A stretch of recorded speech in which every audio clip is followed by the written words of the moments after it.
kultur eta kirol eskaintza zabala dago gara Donostian, eta ona etorri zeate, hau aukeratu duzue, solasaldi hau eta eskertzekoa da, entzulei, noski, bideo laborategiari eskerrak, ekitaldi hau antolatzeagatik, Tabakalerari Edurne Ormazabal Tabakalerako zuzendaria gurekin da, gainontzeko solaskideak ere eskerrik asko. Libe Mimenza gurekin izatekoa zen, baina COVID kontuagatik etxean dago eta handik parte hartuko du online. Unai Parragirre, ETBko zuzendaria. Kaixo, atxaldeon. Atxaldeon. Miren Maniaz, EHUko ikerlaria eta irakaslea, kaixo. Atxaldeon. Eta Alex Aginagalde, Pantaiak Euskaraz taldeko bozeramailea, kaixo. Kaixo, atxaldeon. Bueno, gaurko gaia streaming plataformak eta hizkuntz aniztasuna hala deitu diogu. Izan ere, azkeneko urteetan goitik bera aldatu da ikusentzunezko kontsumoa, merkatua, Euskal Herriko etxeen erdietan baino gehiagotan daukate kontratatua streaming plataforma bat. Netflixen kontsumoa ere gazten artean masiboa da, ikaragarria da. Eta bestetik, duela urte batzuk, duela gutxira arte, esan dezakegu Estatu Batuetako telesailak eta pelikulak zirela nagusi, baina azken aldian beste hizkuntza batzuetan ere ari dira iristen etxeetara telesailak, pelikulak, esate baterako joan den urtean korearrez zen gehien ikusi zen telesaila bai munduan eta Euskal Herrian. Testuinguru horretan gure galdera egin nahi dugu euskara egoera horretan zer? Streaming plataformetan euskarak zer bide egin ditzake, zein izan daitezkeen aukera egokienak, eta horretarako kontuan hartu behar da EITBek duela gutxi azaldu zuen primeran streaming plataforma jarriko duela martxan, badira gai gehiago garrantzitsuak esate baterako Espainiako ikusentzunezko lege orokorra tramitazio bidean da, eta hor Pantaiak Euskaraz taldeak eta euskalgintzako hainbat eragilek eskatu dituzte kuotak plataformetan, euskarazko, katalanezko eta galegozko edukientzat, eta Alexek azalduko ditu baita ere zenbait eskaera dituztenak plataformetarako, eta unibertsitate mundutik Mirenen eta Liberen begirada izango dugu. Lehendabizi 5 minutuko aurkezpen labur bat egingo dute, bakoitzak, gero jungara gaiaren inguruko ertz desberdinak aletzen, eta maieran publikoko galderen txanda izango da, zuek lasai altxa eskua, eta saiatuko gara, saiatuko dira, solaskideak erantzuten. Orduan Libe, ez dakit nun dabilen, kaixo Libe? Kaixo. Libe Mimenza, behategiko koordinatzailea da, EHUko ikerlaria eta azkeneko urtetan hainbat azterketa, ikerketa egin ditu, streaming plataformak batetik eta interneteko kontsumoa euskarazko edukiek ze bilakaera izan duten interneten eta sare sozialetan. Libe, nahi dezunean, zure aurkezpentsoa, aurrera. Bueno, goaz, jartzen den bitartean, pena bat, gaur zuekin horregon ezina, baina virusak ez gaitu inoiz konbenentziazko momentutan harrapatzen eta gaurko positiboa hori izan da. Baina, batzuetan antza nahiko xamur hartzen gaitu eta hala segida desala. Hortaz, Euskal Hedabideen behartegian jaso gendunean gaurkoa prestatzeko enkargua streaming plataformek Euskal Herrian daukaten irismen eta zabalpenaren inguruko zenbait datu ekartzeko eskatu zitzaigun edo hori otu zitzaigun behintzat guri akordura. Eta lehenengo eta behin ezin izan dugu Euskal Herria osoa erreparatu, Euskal Hedabideen behategian beti saiatzen gara Euskal Herria bere osotasunean begiratzen, bai Hego Euskal Herria eta baita Ipar Euskal Herria, baina gaur soilik Hego Euskal Herriko datuak hartuko ditugu izpide, soilik datu horietan arakatzeko aukera izan dugulako. Hain zuzen ere, CIES, audientzia enpresaren datuak dira gaur aurkeztuko ditudanak, horietan egindako arakatze baten lagintxo bat, gaur argitaratu dugu behategia.eus webgunean aurkezpen hau, azterlantxo hau, eta bertan izango duzu eskuragarri, grafiko guztiak eta barrondo ikusteko, baina esan, ziez, 2018an hasi zela galdetzen, ea herritarrek ote duten streaming plataformaren baterako harpidetzarik, eta 2018ko erantzuna 20%koa zen, eta 2021koa 50%koa da. Urtzik hasieran esan bezala, gaur egun Euskal Herritarren erdiak dauka streaming plataformaren baterako harpidetza. Ez daukagu Ipar Euskal Herriko daturik, baina joerak ikusita, bai nazioartekoak eta bai bertakoak, hala edo antzeko zenbakitan egongo dela asumitzen dugu argazkia. Ikaragarrizko bilakaera hau, aste hau, 30 puntu baino gehiago hasi da, honek kokatzen gaitu estena baten, non bi lagunetik batan gaur egun streaming plataformaren bateko harpideduna, baina hau adin tartearen arabera erreparatuta ezberdina da, batazbesteko datua delako aurkeztutakoa. Eta adinean behera goazen inean, datua askoz handiagoa da. 35 eta 54 urte bitartean 10-tik 6 dira streaming plataformaren bateko harpidedunak, 25 eta 34 urte artean 10-tik 7, eta 14 eta 24 urte bitarteko gazteen artean 10-tik ia 8. Hau da, ia denak edo bai behintzat gehiengo zabal bat. Da adina kontuan hartzea importantea dela deritzogu, erreparatuta streaming plataformaren bateko harpidetza dutena 2021an grafikoa hau da, eta ikusten dugu harpide gehienak 35 eta 55 urte bitartean kokatzen direla, hau da 10-tik 4 harpide horiek dira, eta hau bat dator banaketa demografikoarekin, baina aipatzea eta ikustea importantea dela uste dugu, sarri aipatzen dugulako streaming plataformak eta ikusentzunezko portaeren aldaketak gaztei lotutako fenomenoak direla. Gazteak dira ikusentzunezko hau beste modu batean kontsumitzen ari direnak, gazteak dira kontsumo mediatikoaren aldaketak dakartzatenak, eta abar. Eta gazteak, aurrean ikusitako 35-55 urte bitarteko tartea, horren gaztea ez dela esatea, uste dut polemikoa ere ez dela ez dira gazteak, edo ez gara gazteak, beste modu batera esan da. Eta 55 urtetik gorakoak izan dira hain zuzen ere, 4 urtetako bilakaera erreparatuta, streaming plataformetara gehien abonatu direnak. Barkatu, Libe, uste dut gelditu zaizula hasierako horrian, eta bai, hasierako lehenengo argazkia bakarrik atera zaizu, eta saiatu beste adin franjena eta ez zaizu atera. Ja, ez dozue ikusi beste grafiko bat ez dena hasierakoa. Hori da. Eta orain jartzen badut horrela.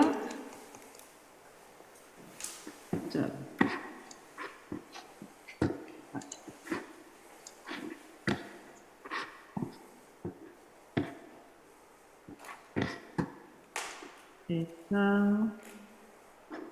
hemen telebistan egon ezkero zegoen edo nuke zuzeneko arazo teknikak. Bale, hemen, orain bai, ezta? Orain bai. Orain bai, hemen agertzen da nola banatzen diren harpideak adintarte ezberdinetan, eta ikusten dugu nola urdin iluna da harpidedun kopurua, eta nola adinean bera joan ala, gero eta harpidetza gehiago dauden. Hemen ikusten dugu nola harpidedun gehienak 35 eta 55 urte bitartean kokatzen diren, hau da, harpideak ez dira horren gazteak, askotan asumitzen den bezala, eta hemen egon naiz, 55 urtetik gorakoak joan direla apurnaka gehitzen azken 4 urteetan. Azterketa hau egin dugunean erreparatu dugu baita ere sexuaren eta lurraldearen araberako banaketa, baina ez ditugu datu esanguratsuak ikusi, gizon zein emakume kategoriak eta probintziako datuak modu orekatu batean banatzen dira, beraz ez ditugu aintzat hartuko. Baina bai, erreparatu dugu, beste bi gauza, zeintzuk diran gehien kontsumitzen diran streaming plataformak Hego Euskal Herrian, eta ze zentzu edo ze eragin daukan hizkuntzak hor. Begiratzen badugu zein dan arpidetza gehien dituen plataforma gurean, ez dago sorpresarik, Netflix da. Populazioaren 40% pasak dauka Netflix kontu bat, eta arpidetzaren bat dutenen 85% dauka Netflix kontu bat. Plataformen urrenkera, pantailan ikusten dozuena da, lehenengo postuan Netflix, bigarren postuan Amazon Prime, hirugarrenean HBO, laugarrenean Disney Plus eta bosgarrenean Filmin. Banaketa hau, bai Euskal Herrian, bai Espainian, bai Espainia eta bai Frantziako rankinetan antzera agertzen da, Espainian berdin-berdin, hain zuzen ere, eta hala ikusi dugu beste iturri batzuetan, Just Watch edo beste azterlan batzutan, beraz sorpresarik ez. Baina bai aipatzeko alde batetik, badagoela populazioaren zati bat soilik plataforma bateko arpidetza bakarrik daukana, adibidez 475.000 lagun pasak Netflixerako arpidetza bakarrik dauka gurean, eta hor erreparatu duguna da plataforma batzuk buru askiak direla eta beste batzuk osagarriak. Eta joera handia dagoela behin plataformen mundura sartuta, hainbat plataformetan arpidetzeko. Ikusten dugu kombinazioa gurera ere iritsi dela. Hau, begiratuta urtez urte, nola banatu den, ikusten dugun bilakaera azken 4 urtetan da Amazon Prime plataformaren hazkundea. Amazon Prime hasi da 2018an ia 2 eukitetik 26 bat eukitera 2021 batean. Hemen pentsatu beharko da ea jendeak benetan Amazon Prime kontsumitzen duen ikus-entzunezko plataforma bezala edo bestelako arrazoi batzuengatik daukan Amazon Primeko arpidetza bat. Eta Netflixen etengabeko igoera bat dira fenomeno azpimarragarrienak. Badirudi Netflixek ez duela goia jo eta momentuz bera da jaun eta jagde gure estenan. Eta hau, adintarte ezberdinen arabera begiratuta, antzerakoa da, baina ez guztiz berdina. Badaude bizpahiru matizazio. Alde batetik, 35 eta 44 urte bitartekoa da arpide talde handiena, ia kasu guztietan, baina Netflix koska bat gorago kokatzen da, arpidetza apur bat zaharragoa edo nagusiagoa dauka, eta aldiz, apur bat gazteagoa da erabiltzailea Filmin edo Disney Plus plataformetan. Eta azken bi pantalla, aurkezpen labur honetan, hizkuntzaren auzia mahai gainean jartzeko, zer gertatzen da euskararekiko portaera bat edo beste daukan herritarrarekin. Ikusi duguna da, kontuan hartuta euskaraz hitz egin irakurrita idazteko gai direnak, euskaraz ulertzeko gai direnak, euskaraz hitz egiteko gai direnak eta euskaraz hitz egin eta irakurtzeko gai direnak, horiek denak kontuan hartuta ikusi duguna da 10 arpidedunetatik 7 moldatzen dela euskaraz. Hau da, populazioaren 71%, arpidedunen populazioaren 71% moldatzen da euskaraz, eta soilik 29% batek ez du euskara ulertzen. Eta hori horrela dela gainera badakigu arpidedunen lehen hizkuntza kasu gehienetan ez denean euskara, kasu gehienetan gaztelania denean. Euskal Hedabideen behategian 2018an hasi ginen lehen hizkuntzaren galdera hau gehitzen inkestan, Euskal Hedabideen behategiko azterlanen baitan dauzkagun beste lerroetan ere interesgarria delako, eta beraz honek badakarkigu datu bat dela gure arpidedunen, Hego Euskal Herriko arpidedunen gehiengoa lehen hizkuntza ez da euskara, baina gehiengoa moldatzen da euskaraz, 10 arpidedunetatik 7. Eta hori, herri honetan bikoizketa eta azpidatzetarako publiko potentzial eta ehuneko oso esanguratsua dela uste dugu. Eta gainera eta amaitzeko, erreparatu dugu baita bet, ikusi dugu euskaraz hitz egin irakurri eta idazten dutenen 97% dela streaming plataformaren bateko arpideduna, eta ulertzen ez dutenen kasuan portzentajea apur bat baxuagoa dela. Hortaz, zenbat eta euskara gehiago jakin, orduan eta arpidedun izateko joera handiagoa ageri da. Eta, naiz eta plataforme ezberdinetako arpidetza maila oso antzekoa izan, banatu ditugu euskararekiko portaerak edo ezagutzak 4 kategoria diferentetan, diranak elebakarrak, euskaldun berriak, euskaldun zaharrak eta elebidun pasiboak, eta kasu horretan ikusi duguna da, Euskaldun berriak direla streaming plataforma baterako harpidetza maila handiena ageri dutenak. Hortaz, eta amaitzeko, Euskal Hedabideen Behategian egin dugun azterketa honen ondorio, edo lehen ondorio bezala, nik uste aipatu aldala, herri honetan esan bezala, populazioaren erdia dala streaming plataformaren bateko harpideduna, gehienak Netflix daukatela, kasu batzuetan Netflix soilik, populazio 55 urtetik berako populazioaren kasuan erdia baino askoz gehiago dela harpideduna. Beraz, streaming plataformak gure egunerokotasunean erabat sartuta eta jaun eta jabetan mainstream dirala kontsumoan, eta aldaketa mediatikoa ez dela gertatu soilik gazteengan, gertatu dela ia guztiongan. Eta badaukagula aukera bat hizkuntzari lotuta, eta badaukagula zeregin bat hizkuntzari lotuta. Ze harpidedunen 70% moldatzen baldin bada euskaraz, 70% horri zor diogu baita ere ikusentzunezko ekosistema euskaldun bat eta azpidatzi bikoizketa eta euskara ikusi entzun eta bizitzeko aukera bat. Beraz, irabazteko bide handi bat daukagula aurretik. Eta esan bezala, azterlan hau behategia.eus webunean daukazue eskura, gero ere grafikoak lasai ikusteko. Eskerrik asko, Libe. Joko dugu zugana, gero.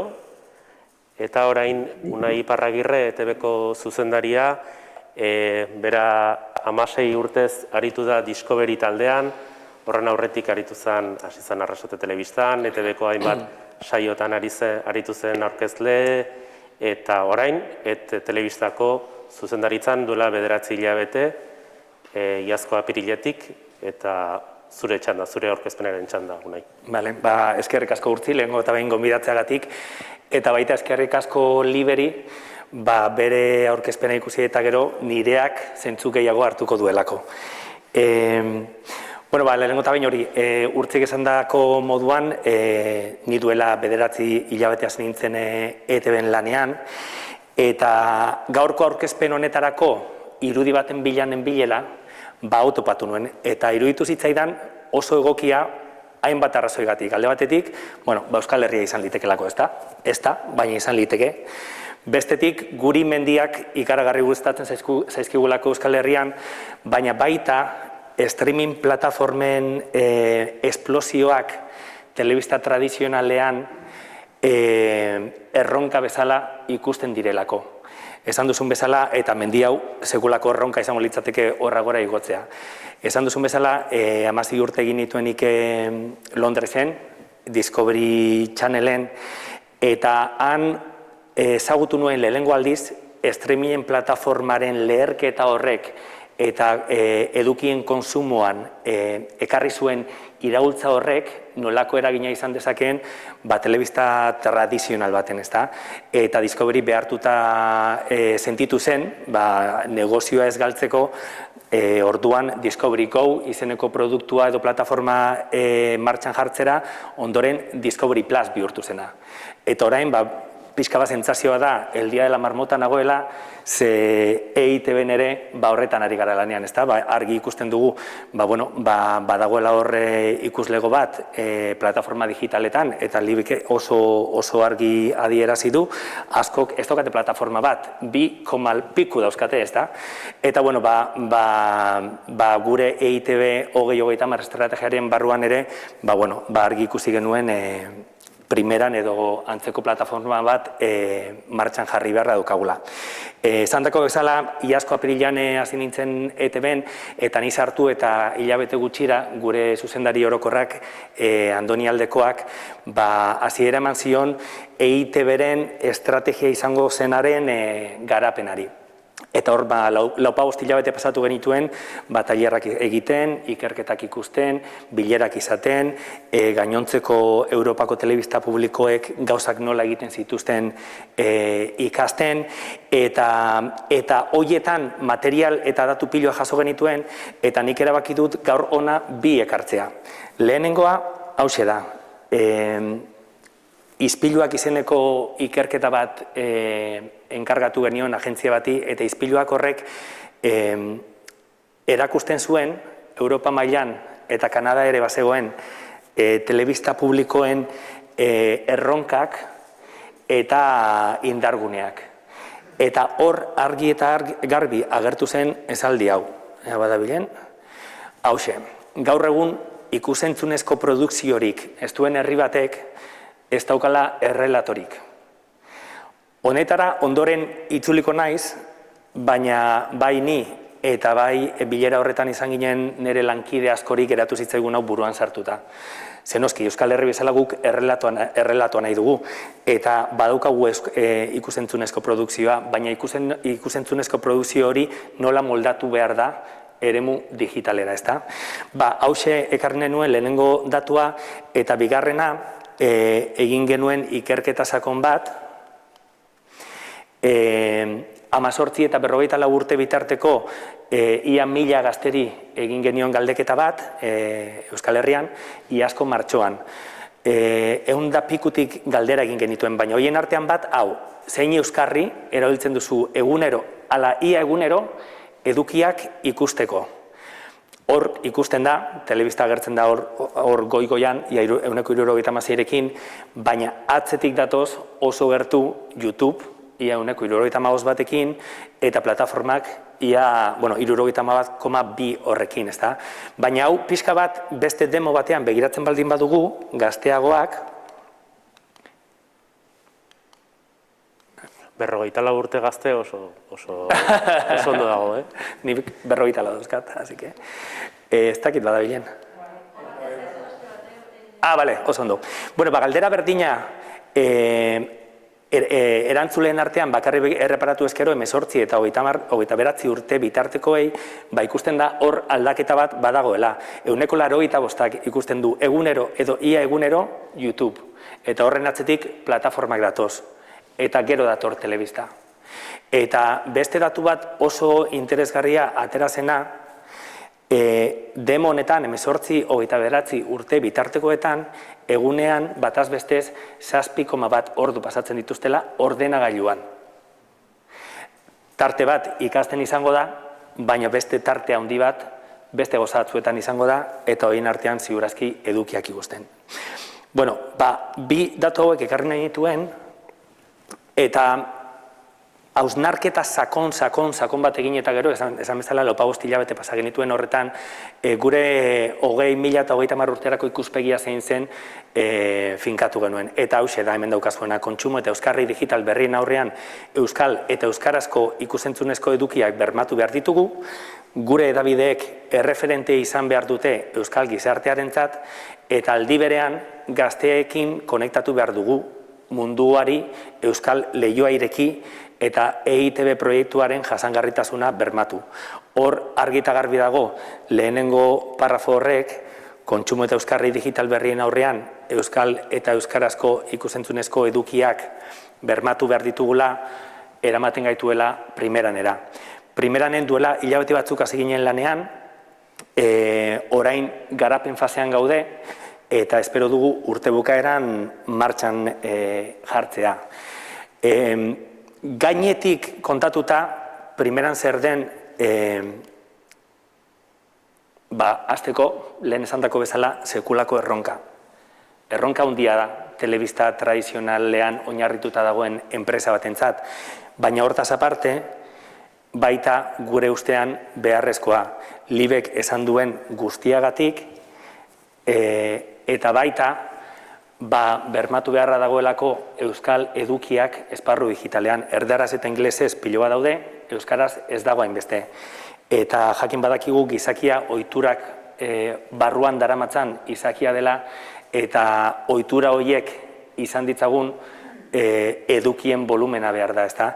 Eta hor argita garbi ikusten dugu beharrezkoa dela, eta baita EITBek eman behar duela lehenengo pausoa arlo horretan. Zer gehiago? Begiratu ezkero hainbat ikerketari, plataformen ozeano edo itxaso handi honetan bizirik irauteko bata ala bestea behar dela esaten dute guztiek. Indartsuenak izatea edo inglesek USP edo Unique Selling Point deitzen diotena izatea. Hau da, zerbait eskaintzea ikuslegoari gainontzekoek eskaini ezin diotena. Guk badakigu, Euskal Herrian handi xamarrak izan arren, erremu honetan ez garela handienak eta ez da indartsuenak. Guk inoiz ezin izango dugu konpetitu Netflixekin edo HBO-rekin terren horretan. Ez dauzkagulako euren aurrekontuak, edo euren volumenak, edo euren filmak. Baina bai uste dugu, Unique Selling Point eremu horretan eta ikusleari beste inork eskaini ezin dion zerbait ematen baldin badiogu, konpetizioan sartu gaitezkela. Beste alde batetik argi utzi nahi duguna da, primeran ez dela EITB, eta ez dugu EITB izaterik nahi. EITB-ren edukiak egongo dira primeranen, baina ez hoie bakarrik, ze horretarako badaukagu nahieran.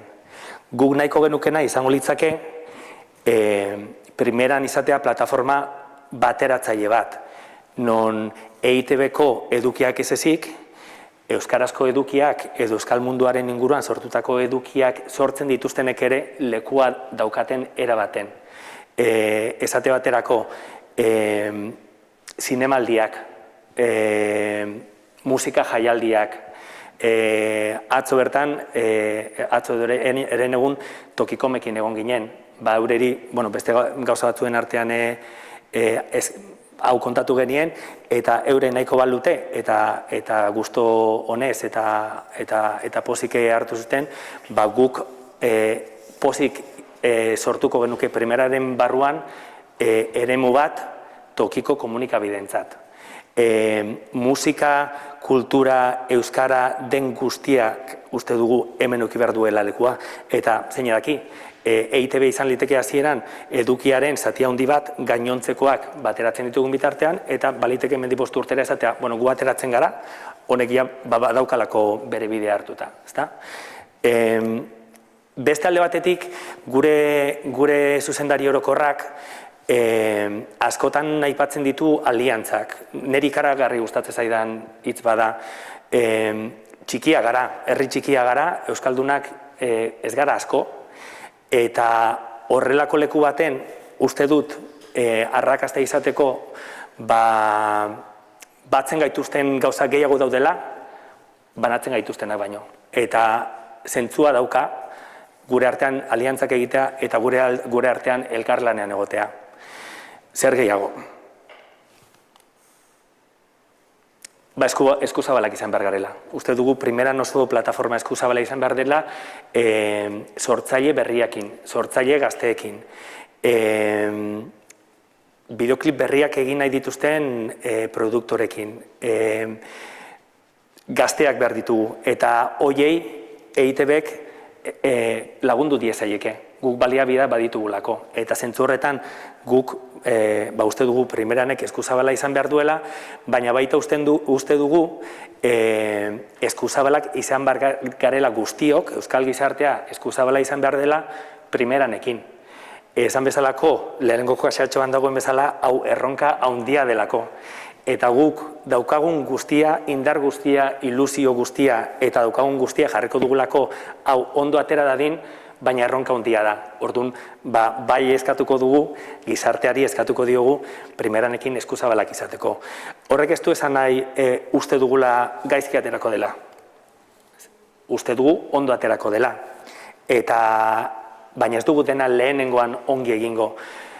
Halere, esate baterako plataformari dagokionez alde teknikoa, aste honetan atera da pliegoa, 5 milioiko inbertsioa egingo dugu, eta dugun plataformarik onena lortzen saiatuko gara. Orduan, hau da gutxi gora bera, non gauden primeranekin, eta bukatzeko, esango nuke, berriz hasieran esan dudana, ezta? Hau guri, entzun genuenean bilera horretan eta izpiluen analizi horretan grabatuta geratu zitzaigulako. Gaur egun ikusentzunezko produziorik ez duen herri batek ez daukala errelatorik. Eta hau aplikagarria da bai telebista linealean, baina guretzat, momentu honetan, primeran gure bizitzara etorri denetik, oso aplikagarria da esparru digitalean. Ondo, jarraituko dugu gero EITB-ren erronken inguruan. Eta orain, Miren Maniaz, Ikusentzunezko komunikazioan doktorea, EHUko irakaslea eta ikerlaria, Eskozian ere lan egindakoa, euskal zinema ikertu du, duela urte batzuk ere aritu zen Berriako telebista kritikak idazten, eta gaiaren inguruko ezagutza sakona badu, beraz, zure txanda, Miren. Bueno, atzalde hon da, eskerrik asko, lehenik eta behin bideo hori eta urtziri, gonbidapenagatik, hemen egoteko aukera eskaintzeagatik. Ze, gaia biziki interesgarria da, eta niretzako zuen aldamenean egotea iruditzen zait lujo badala, ez?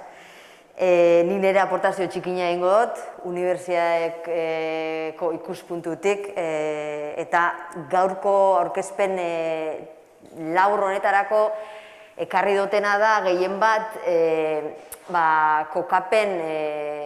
kokapen juridiko bat edo aspektu ekonomikotik, ez?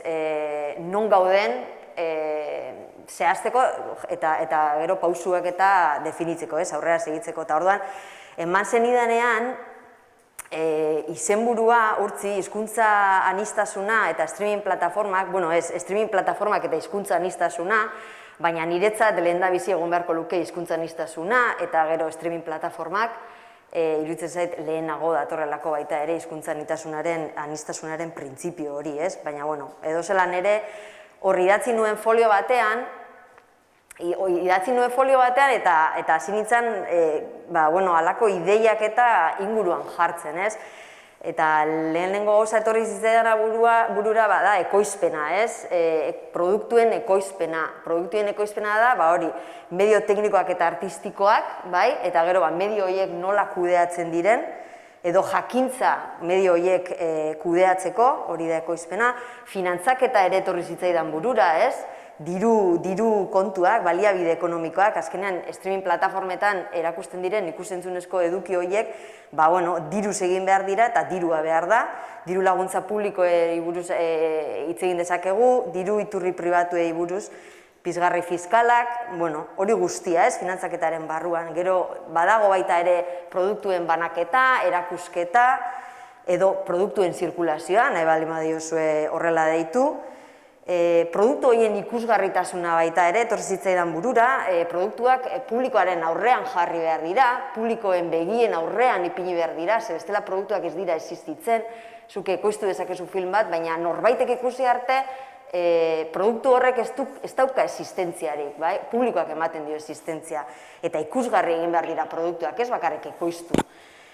Sustatu behar dira produktu horiek baita ere, promozionatu, eta publizitatearen bitartez, eta abar, sustapena hor egongo litzake. Kontsumoa ere hor daukagu, ez dugu ahaztu behar publikoa dagoela hor. Zinemagileek eta ikusentzunezko edukiak egite dituzten autoreek publiko batentzat egite dituzte lanak. Ez dute askotan, etekin ekonomiko bat ateratzeko intentzia ere eukiko dute, baina egiten dute gauzak edo saiatzen dira mimos egiten eta publiko batentzako. Haiek maite dituzte, haiek maite dute publikoa, ez? Eta ez da ahaztu behar.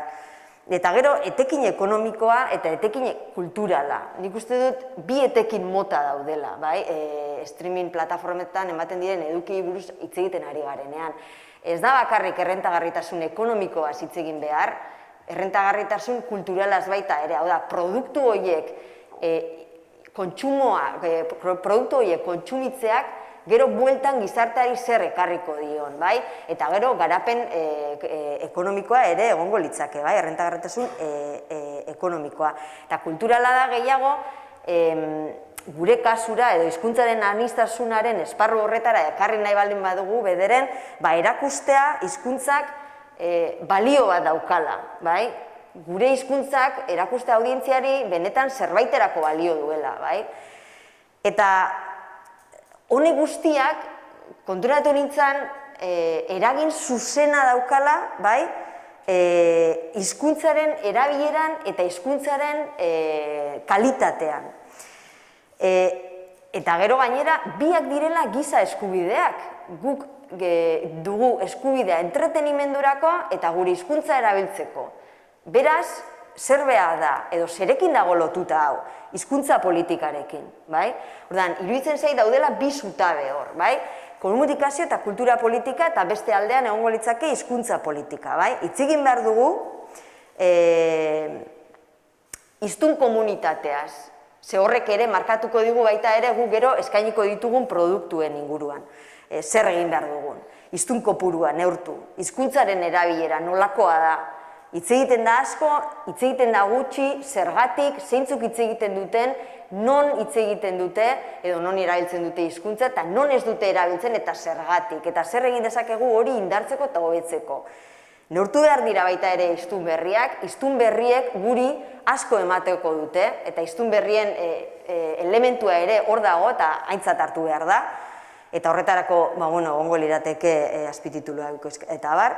Eta hizkuntza ideologia. Hizkuntza ideologia egongo litzake lotuta hizkuntzaren egiazkotasunarekin edo legitimazioarekin. Hiztun berriak,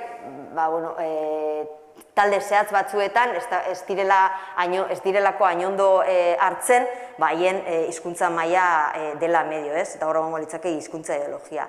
Orduan, iruditzen zait, bien artean dagoela erlazio bat, dagoela komunikazio eta kultura politika zuzenean lotuta hizkuntza politikarekin. Gauza bat egiteko bestea behar dugu, eta bestea egongo da, eta produktuak sortu behar ditugu haiei eskaintzeko, ez? Eta horretarako zer behar da, nik uste dut arauketa zehatza. Arauketa zehatza zertarako, bermatzeko eskubide horiek ez direla urratzen. Hau da, eskubide horrek bermatzen direla gizartean eta guk eskubide horiek ditugula kontsumitzeko eta gero gure hizkuntza erabiltzeko. Eta honen azpian ze ideia dago, honen azpian dago honako ideia. Ikusentzunezko zerbitzuen edo ikusentzunezko medioen berdin zait telebista edo streaming plataformak, bai? Horien praktika eta politika ezin daiteke joan hizkuntza normalkuntzan, hezkuntzatik, eragile kulturaletatik eta gizartetik egiten den esfortzuaren kontra, bai? Izan bida bide lagun bat, izan bida lagun bat, eta ez oztopo bat, bai? Eta momentu honetan, streaming plataformak, emuten dau, oztopo bat direla, bai? Eta zuk esaten duzu gutxi, edo planteatu diguzu, euskarak nolako toki izan dezaken streaming plataformen errealitatean, ez? Edo euskararentzat zein bide eta tresnak diren egokienak streamingean murgiltzeko. Euskarak nolako toki izan dezake, ez da, euskarak euki behar du tokia, ez da izan dezake, dago arauketa zehatz bat gainera horretarako. Eta zer daukagu streaming plataformen arloan, ze arauketa daukagu. Horre egongo litzake Europako direktiba, 2018ko azkena, aurrekoa egokitu zuena eta nolabait streaming plataformen arauketa edo proposatu zuena, eta ekarri ditu egokitzapen batzuk, eta orain egon beharko lirateke Europar Batasuneko bederen herrialdeak direktiba horretara egokitzen, badaude obligazio batzuk, badaukagu hor Madrileko erregulazioa, Espainiako ikusentzunezkoen lege proiektua, iaz lege proiektua aurkeztu zana, egongo litzake baita ere gure erkidegoan, daukagun gobernua, gaur-gaurkoz, erkidegoek ezin dute ezer erregulatu, ezin dute ezer proposatu, streaming plataformen gainean, bai garatu ditzakete neurri osagarriak, baina publikoa erregulatzeko, ez pribatua erregulatzeko, eta ezin dute plataformen gaineko zaintza egin, edo kontrola egin, edo haiek egiten dutena gure eskubideak urratuz gero, isunak jarri, bai? Orduan, nork babestuko ditu, kontseilu bat bai sortu dezake adibidez, Eusko Jaurlaritzak, eta iruditzen zai gainera kontseiluak, funtzio ezinbesteko bat eukiko leukela gurean, ze bestela nork babestuko ditu gure kultura eta hizkuntza. Eta gero ez da ahaztu behar, Ipar Euskal Herria ere hor dagoela, baina hor Frantziako gobernuko legeak egongo lirateke, eta Frantziako gobernua iruditzen zain momentu honetan Espainiako gobernuak baino begirune gutxiago diola euskarari momentu honetan. Eta hizkuntza aniztasunaren arloan zer arautegi edo zer direktiba ditugu. 1992 urtean erregio eta hizkuntza gutxituen Europako ituna sortu zen, eta hor esaten da hizkuntzak edo hizkuntza gutxituak kultura ondarearen zati direla, eta gainera kultura aniztasuna eraikitzen laguntzen dutela. Gero 2001 urtean, kultura aniztasunaz UNESCOren adierazpen unibertsala etorri zen, eta hor esaten da kultura edo hizkuntza, kultura aniztasuna badituela herrialde bakoitza bereizten dituen ezaugarri espiritualak, intelektualak, emozionalak, alegia gizarte bat bereizten duten ezaugarrien taldea dela, kultura aniztasuna. Eta praktikarako, trukerako, berrikuntzarako, sormenerako eta garapen kolektiborako balio duela kultura aniztasunak eta hizkuntza hor sartuko litzake. Eta 2005an etorri zen kultura adierazpenen aniztasuna babesteko eta sustatzeko konbentzioa. Eta hor, hau, bentzet, konbentzioa onartu zuten herrialdei obligazio batzuk ezarri zitzaien kultura aniztasuna babesteko eta sustatzeko. Eta azkenik edukiko genuke gure Eusko Jaurlaritzaren hizkuntza politikaz. Ez dakit hor anistasunaz zer esaten den, baina gu gaude hemen honen aurrean arazo bat dagoelako eta nik hori jarri nahi dut mahai gainean.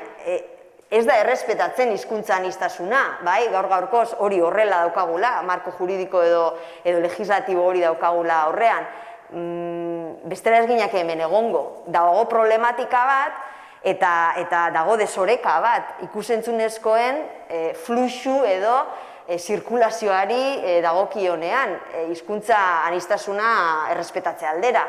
Hizkuntza gutxituak utzi dira alde batera eta ez dago momentu honetan inolako begirunerik. Eta bestela nik uste dut gu hemen ez ginatekela egongo. Orduan nik hori sarrera moduan utzi dut eta gerokoak. Eskerrik asko. Eskerrik asko, Miren. Orain Alex Aginakalderen txanda da, pantaiak euskaraz herritar taldearen bozeramailea da Alex, aurretik duela urte eta piko guraso talde batekin sortu zuen Disney Plus euskaraz taldea, bertan aritu zen, eta gero pantaiak euskarazen gogoratu dezagun bat egin dutela Disney Plus euskarazek, Netflix euskaraz, Zinemak euskaraz, Tinko elkartea, Bieuse bikoizleen elkartea, Game Irauntxia, eta abenduaren lauan aurkeztu zuten manifestu bat, eta hor euskalgintzako, hezkuntzako eta ikusentzunezkoen munduko 40 eragilek bat egin zuen manifestuarekin, orain zure txanda, Alex. Eskerrik asko. Lehenengo gauza hori eskerrik asko, Urtzi, Itziar eta Bideo eta Tabakalerari gonbidapenagatik. Esan bezala, ni herri ekimen batetik nator, ez nator nire mahai inguru kideak bezala ikusentzunezko mundutik, ez naiz aditua, herri ekimen bagera, herritar talde bagera, hain zuzen ere, sortu ginena, kezka konpartitu batetik, ez dela, pantaietan gure aisialdian geroz eta garrantzia handiago hartzen ari diren pantaietan eta euskarri guzti horietan, tabletak, mugikorrak, telebistak, ordenagailuak, euskerak duen presentzia txikiarekin kezkatutako herritar talde bat gera, ez? Esan bezala, Urtzik pixka eta aurreratu du, baina sorrera edo izan zen, duela urtebete pasatxo, 2020ko abenduan Donosti inguruko guraso eta euskaltzale talde batek Disney Plus euskeraz ekimena sortu genuen. Plataforma hau katalanez jarriko zutela ezagutu zenean, gu pentsatu genuen Katalunian ere sinadura bilketa bat egon zen tartean, eta pentsatu genuen hemen ere halako sinadura bilketa bat abiatzea plataforma horri eskatzeko edukiak euskeraz eskaini zitzala. Horrek, segituan 5.000 sinaduratik gora bildu zituen, Eusko Legebiltzarrean ere izan ginen, eta hortikan aste batzuetara Bizkaiko beste herritar talde batek Netflix euskeraz mugimendua sortu zuen.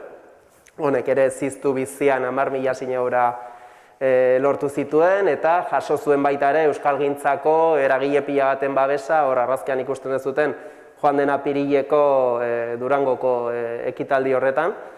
Eta ordutik aurrera, bai bi herri ekimenak, bai beste hainbat eragile bilerak egiten eta ibili ginen, hor ikusten dituzuen Bikoizta Euskaldun elkartea, Tinko Euskara elkartea, Gamer Hauntxia bideojokoetan euskara sustatzen duen elkartea, edo Zinemak Euskaraz ekimena, eta guztion artean erabaki genuen beharrezkoa zela ikusentzunezkoak orokortasunean landuko zituen ekimen bat sortzea, azkenean euskarri guztietan euskararen presentzia oso murritza zelako, eta pentsatzen genuelako horrek euskararen etorkizuna erabat baldintzatzen duela, ez?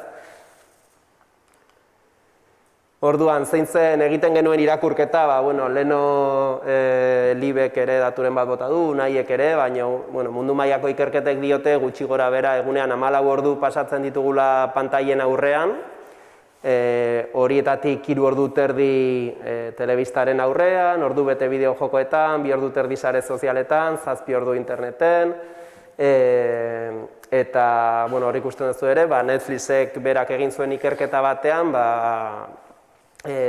ondorioa izan zela Netflixeko munduko harpidedunek egunean 2 orduz ikusten zutela Netflix, ez?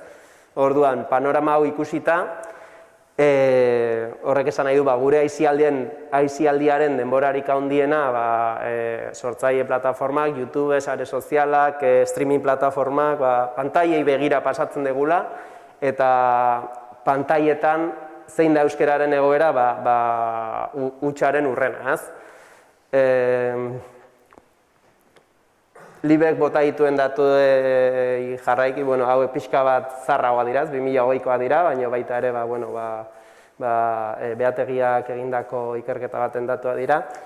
Eta hemen ikusten duzute, lehen aipatu dugu, Hego Euskal Herrian herritarren erdiak kontsumitzen dituela streaming plataformak, eta 14 eta 22 urte arteko gazteetan kopuru horiek askoz ere altuagoak dira. 182ak Netflix, 142ak Amazon Prime, eta 120 inguruk HBO eta Disney Plus.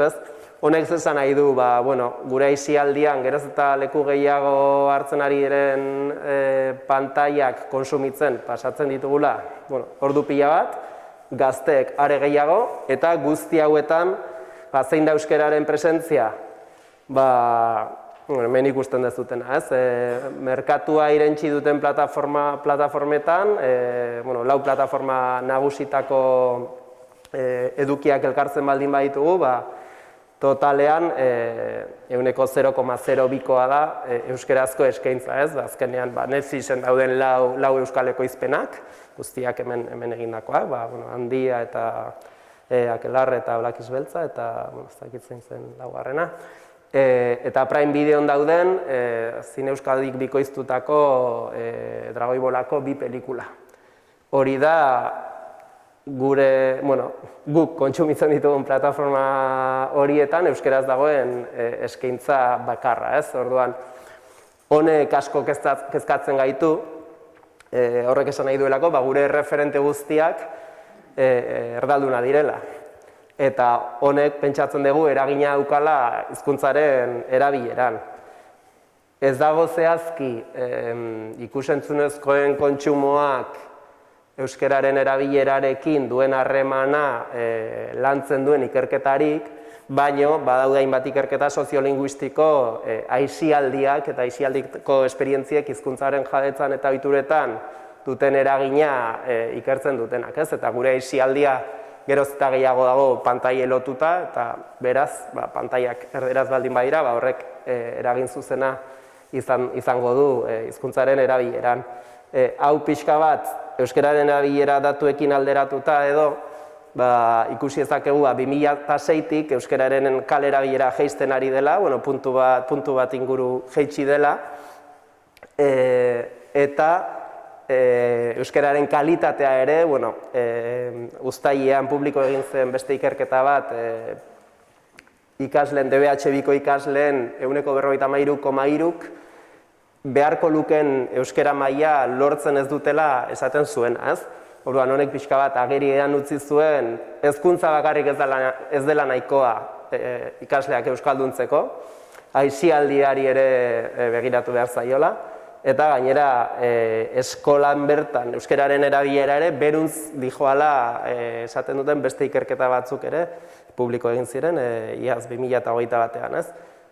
Orduan, panorama benetan larria dela iruditzen zaigu eta pentsatzen dugu euskararen etorkizuna jokoan dagoela, ez baldin badugu benetan zezena adarretatik hartzen eta gaiaren estrategikotasuna ez baldin badute ikusten erakundeek. Eta orduan, bueno, panorama guzti honen aurrean, hainbat herri ekimen elkarlanean hasi ginen pantaiak euskara zen eta euskalgintzako, hezkuntzako eta ikus-entzunezkoen munduko eragile, Euskal Herri osoko eragileekin elkarlanean manifestu bat plazaratu genuen joan den abenduaren 3an Durangon. Bertan 10 puntu estrategiko biltzen ditugu eta hainbat neurri zehatz egoera hau iraultzeko eta konponbidean jartzeko pantailetan euskarak bizi duen egoera larri hau. Tartean, streaming plataforma nagusiei kuotak ezartzea, euskarazko streaming plataforma bat sortzea, eta guzti hau legez arautzea eta lege horiek betearaziko dituzten egiturak sortzea, ez? Leheno Mirenek aipatu ditun ikus-entzunezkoen kontseiluak adibidez. Agiri hau babestu zuten eragileen artean, esan bezala euskalgintzako ikus-entzunezkoen munduko eta hezkuntza munduko eragile nagusiak daude. Hor irakurtzen dituzuenak, euskalgintzaren kontseilua, Euskaltzaleen topagunea, Ibaia, EPAPV eta Napar ekoizle elkarteak, edota ikastolen elkartea, Sortzen eta Kristau eskolak hezkuntzako elkarteak. Beste 30 eragilerekin batera. Orduan, hemendik aurrera manifestu honekin erakundengana joko dugu, puntu hauek bere egin ditzaten eskatuz, gaiaren estrategikotasuna ikusi dezaten, eta pauso sendo eta ausartak eskatzeko euskararen etorkizuna bermatzeko. Honeraino pixka bat aurkezpen. Ondo baderitzozue Liberi egingo diogu kasu, ea bera bakarrik dabil, Libe zer moduz? Ondo. Bai, galdera pare bat egingo izkizut, eta ea bietatik zeinin nahi diozun heldu. Batetik, Europako beste hizkuntza gutxituetan nola daude ikusentzunezko edukiak, plataformetan badaude edukiak hizkuntza gutxituetan, eta gero Espainiako ikusentzunezko lege orokor berria onartzen denean, kuotak egoten baldin badaude, doz dauden, fondo batzuk baldin badaude, hor euskararentzako egon daitezke zirrikituak plataformek gehiago ekoitzi dezaten, orain ez dute ekoizten, euskaraz edukiak ekoitzi ditzaten, bi galdera horiek zer utzez zaizkizu. Bale, hombre, bota dozuz baldintza batzuk, ezta? Baldin eta badago, baldin eta lortzen bada, baldin eta kuotak, baldin eta iristen bada zirrikituren bat. Iruditzen jata hori dela lehenengo azpimarra jartzeko puntua, baldintzak. Hau da, gure esku ez dauden baldintza asko daude mahai gainean. Egia da batzuetan xaxatu dela, adibidez, azken aipatu dozun Espainiako ikusentzunezko lege orokorrean asko aipatu da gaia, Katalunian indartsu gainera, gurean ez horren beste, hori ere esan behar da. Katalunian ez bezala gurean politikariek ez dute presio txampon gisa erabili, adibidez hizkuntza, streaming plataformetako hizkuntza, hain zuzen ere euskara, eta proiektua, oraindik ere hori da, proiektua, izapidetze tramitetan dagoena, eta oraindik ere ez dago argi plataforma guztiek kotak esarreko zaizkien, bai edo ez, eta abar.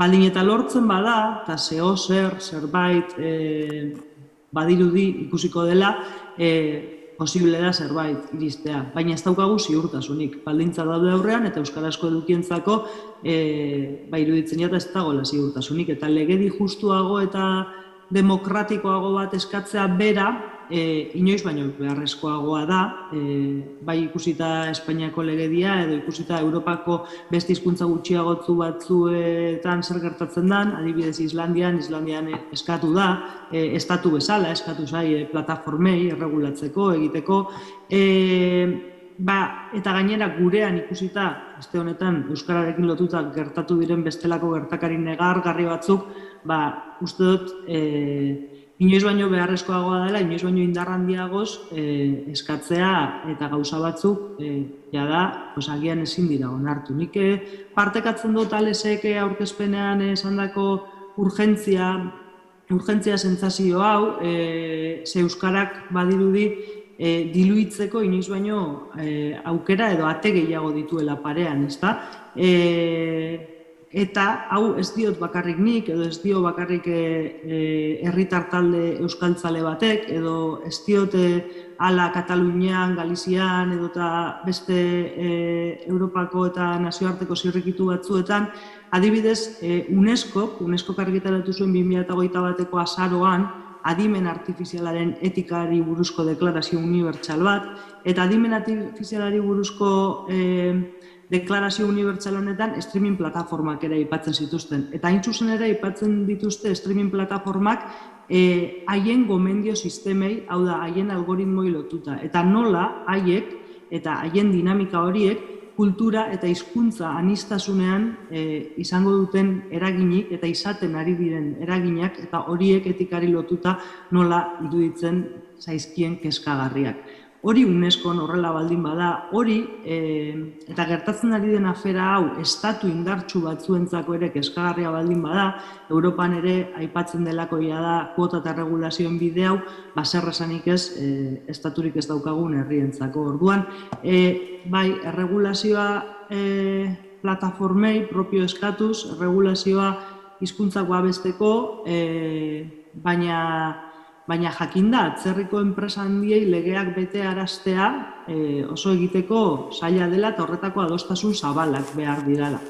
Eta hala eta guztiz, nik uste dut, eta igual apur bat helduta Europako punto horri, edo nola beste leku batzuetan badabiltzan eta igual gu nola gauden hor, ezta? Nik uste txarrago daudenekin alderatuta hobeto gaudela eta hobeto daudenekin alderatuta txarrago erlatiboa da kontua, baina nire iritziz oso abiadura azkarrean ari dira aldaketa gertatzen eta oso abiadura azkarrean ari gara baita ere gu aipatu bezala diluitzen. Hau da, erdarek dena jateko inoizko jokozelai emankorrena daukate parean, eta ziurrenik nire adin bueltakoa izango da telebista euskaraz soilik mintzozela pentsatuz ezi eta hasi zen belaunaldia, behintzat tartetxo batez. Eta urteari horietan gainera, EITB zen gure referentzia noski Euskal Telebista, eta basegon eskaintza eta euskarazko fikzioa ere zabala zen eta bagen euskan erreferenteak eta kompetentziak ez ziren hainbeste. Orain, ahalegin handia egin behar da euskarazko zerbait kontsumitzeko. Hau da, erabiltzaileok ahalegin handia egin behar dugu euskarazko zerbait kontsumitzeko.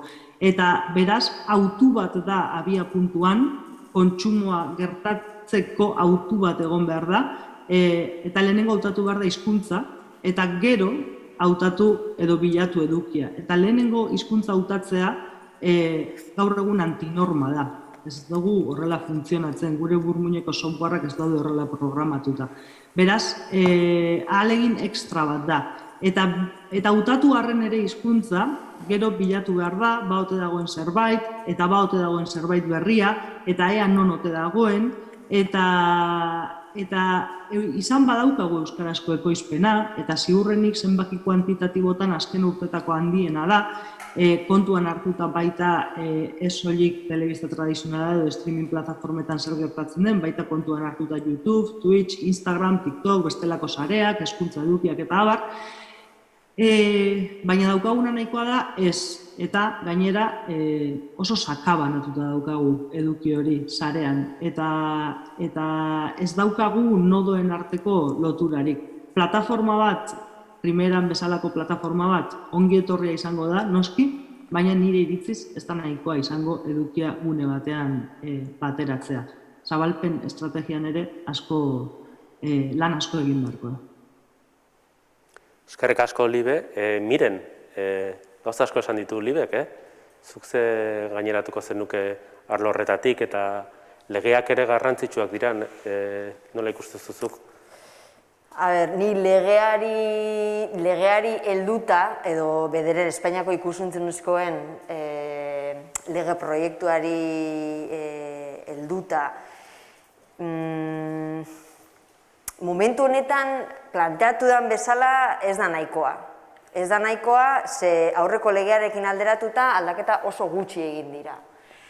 Zaintzaren ardura guztia uzten zaio Centro Nacional del Mercado y Competenciaren eskuetan, eta hori ez da bideragarria gaur gaurkoz. 2013 eta 2017 bitartean adibidez jarri ziren isunen zenbateko osoaren 3% bakarrik bueltatu zen, edo 3% bakarrik lortu zen, bueltan. Eta ez da bideragarria esaten dut, ez ditu medio nahikorik lan hori guztia egiteko, bai? Eta gainera, lege horretan uko egiten zaio, Espainia mailako kontseilu bat sortzeari, eta gero aurreko legeak hori bai jasotzen zuen, eta honek ez du ekarri adibidez, bueltan. Orduan nire sensazioa da, ez dela egiten publikoaren defentsa bat, baizik eta sektore pribatuaren kontsolidazioa edo edapena ahalbidetu. Streaming plataformen ugaritzaren aurrean, gainera iruditzen zait, publikoaren defentsa sutsua egin behar dela. Haien funtzioa pribatuaren aurrean ezinbestekoa da. Orduan, ilogikoa iruditzen zait lege proiektu hori, horri dagokionez. Orduan, nolabait asumitzen da edo onartzen da zerbitzu pribatuen zabalkundea, eta publikoen gainbehera, eta publikoen gainbehera, eta ezartzen diren kuota gainera dira baztertzaileak. Adibide bat jarriko dizuet, Radio Televisión Española finantzatzeko lege honek agintzen die YouTube, Netflix, HBO, Disney Plus eta Mitele, Movistar eta 3Players bezalako plataformei urteko diruzarren 5% bideratzeko RTV-era. Aldiz, irekian emititzen duten telebistei, hau da, lineako telebistei, eskatzen zaie diruzarren 3% jartzeko RTV finantzatzeko. Orduan, ematen du eskubideak eta obligazioak berdinak izan beharko liratekela, baina ez dira, streaming plataformentzat, eta lineako telebistentzat, edo irekian emititzen diren telebistentzat, portzentaje ezberdin eskantzen baldin badiezu. Nik galdetuko nuke, non daude edo zeintzuk dira operadore berrien obligazio finantzarioak. Hau da, badakit oso zaila dela eskatzea halako plataformei kuota bat errespetatu behar dutela, baina streaming plataformak ere etekina jasotzen ari dira, ETV bezalako telebista txikiagoek, edo irekian ematen duten telebista txikiagoek, haien moduko streaming plataforma bat martxan jartzeko gaitasuna ez dutelako. Orduan, haiek ere nolabaiteko ekarpena egin behar dute, edo obligazio finantziero bat eduki beharko lukete, eta lineako telebisten bezain bestekoa. Ez dut ulertzen, zergatik ahalbidetzen den streaming plataforma erraldoi eta pribatu horiein edatzeko gaitasuna are handiagotzen delako lege proiektu honekin. Eta gero, kuoten inguruan, esaten da, streaming plataformen katalogoen gutxienez 30% gordeko dela Europako obrentzat, hau da, gehiago jar liteke, 30% da gutxienez, baina nire ustez gutxi da.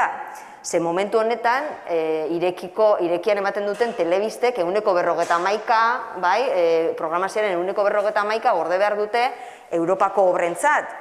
Orduan, zergatik ez eskatu gehiago streaming plataformen katalogoan Europar obrei dagokienez, eta gainera esarri beste kuota bat hizkuntza aniztasunari dagokionez. Eta gero gainera zehaztu baita ere zenbat bideratuko den hizkuntza bakoitzarentzat gurean, hau da, euskararentzat eta gero katalana eta gallegoari dagokionez. Eta gero zergatik ez eskatu streaming plataformei baita ere zenbat ekoiztu hizkuntza gutxituetan, zenbat finantzatu hizkuntza gutxituetan ekoizten diren filmetan, zenbait bikoiztu edo zenbat azpititulatu. Ez da bakarrik haien katalogoan filmak edukitzea. Orduan, iruditzen zait oso zehaztasun gutxi daudela. Orduan, aldaketa gutxi eta problemak mahai gainean jarraitzen du, eta Libek esan moduan, hau, doa, lehen komentatu dugu, aldatzen izugarrizko abiaduran, zer egin dezakegu, zer erregulazioa nahikoa ez baldin bada, nik uste dut gehiago sorostu daitekela dena den, hor RC-ek edo eskatzen zuen kuota bat, hizkuntza gutxituentzako, 6 edo. Barkatu miren, Alex, zuek adibidez Euskalgintzaren Kontseiluarekin batera eta Kataluniako eta Galiziako beste elkarte batzuekin batera alegazioak eta aurkeztu zen ituzten, eta uste plataformetan 7,5 eskatzen zen dutela, edo... Hori, hasiera batean 7,5-eko kuota eskatzen genuen guk,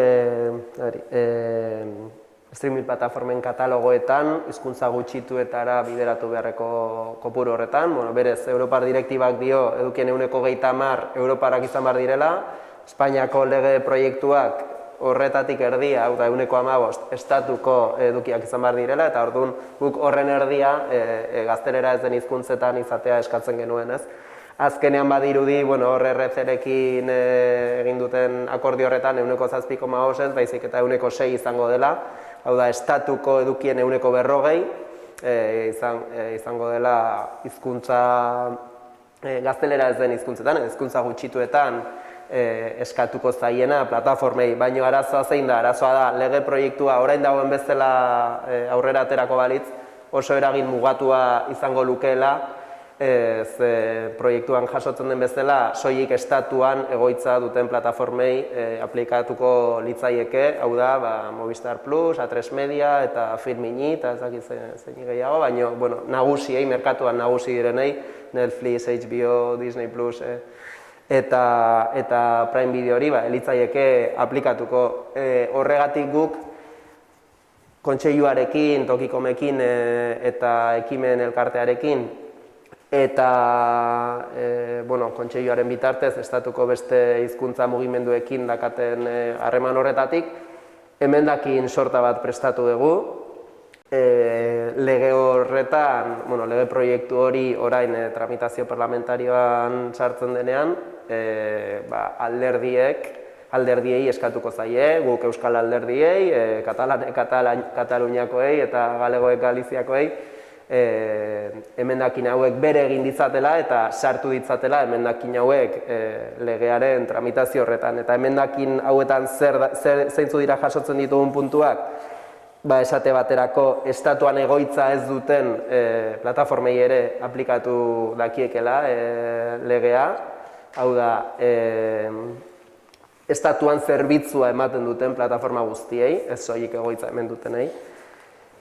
6ko kuota hori hizkuntza gutxituetan, bermatu dezatela beraien katalogoetan. Horrez gain, existitzen diren beraien plataformetan dauden eduki guzti horien artean jadanik hizkuntza gutxituetara bikoiztuak izan diren eduki horiek txertatu ditzatela derrigorrez, kontutan izan behar dugu, guk adibidez aztertu izan ditugu plataformak, eta Netflixen baude 70 filmetik gora bere garaian gehienak ETV-erako, 80, 90, 2000ko hamarkadetan bikoiztu zirenak eta ETB-n bota zirenak, gero beste batzuk ere azken 10 urtetan Zine Euskadik batez ere haurrentzako filmak, Zine Euskadik bikoiztu dituenak. Disney Plus plataforman ere 23 film lokalizatu ditugu bere garaian, ETB-erako edo Zine Euskadik zinemarako bikoiztutakoak. Berez, badaude beraz hainbat eduki, bikoiztuak existitzen direnak, eta orduan emendakinean ere sartuko genuke derrigorrez txertatu behar izatea audio pista horiek. Horrez gain, geolokalizazio bidez, lehen uste dut Libek edo aipatu duela adimen artifizialaren asuntoa, berez emendakin hauetan ere sartuko litzateke, plataforma horietan geolokalizazio bidez, hizkuntza, zure lurraldeko hizkuntzan dauden edukiak lehenengo ateratzea, horiek nabarmentzea. Eta Mirenek esan duenaren ildotik, zehapen mekanismo sendoak, hau da, ez dadila izan plataformentzat merkeagoa isuna ordaintzea, legea betetzea baino, ez dakit esplikatzen izan bai. Eta orduan zehapen mekanismo sendoak, eta baita ere jaso dadila estatuko lege horren erregelamenduzko garapena komunitate autonomo, hizkuntza ofiziala dituzten komunitate autonomoek estatuko lege hori garatzeko erregelamenduzko garapena egiteko eta kompetentzia izatea. Zuk aipatzen zenuen, miren, momentu honetan streaming plataformen gaineko eskuduntzarik ez dute komunitate autonomoek, bakarrikan telebista lineal publikoari dagokionak.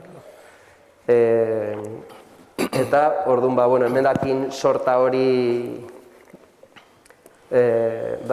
proposatu duguna, jadanik ari dira, kontseilua, Omnium eta ez dakizain, Madrileko Kongresuko alderdiekin bilerak eta egiten, eta espero dugu, emendakin sorta aurrera ateratzea, zen momentu honetan Madrilen nahiko pixu daukate Euskal Katalan, eta, batez ere Euskal eta Katalan alderdiek, eta hor gure itxaropena. Bai, Alexek esandakoaren harira nik zerbait argitu nahiko nuke eta gero komentatuko dute esan diren beste gauza batzuen inguruan.